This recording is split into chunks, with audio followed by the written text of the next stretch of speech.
To customize Edge panel in Samsung Galaxy A27 5G, first of all, you will need to open settings on your device. Next step is to enter display options right here, and then you can scroll down until you find the Edge panel. Then you can turn on or off the Edge panel on the right. After that, we can see all of the settings if it's on. So we can go to the panels and customize which panels will be visible. You can turn any of those options on or off. At least one needs to be enabled. And then you can click on edit underneath each panel and also switch which icons should be available. So you can, for example, add Facebook, and let's remove the browser.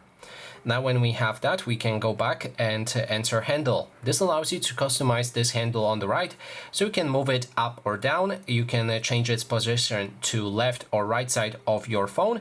You can change the color for that line and adjust transparency as well as the size and width as well.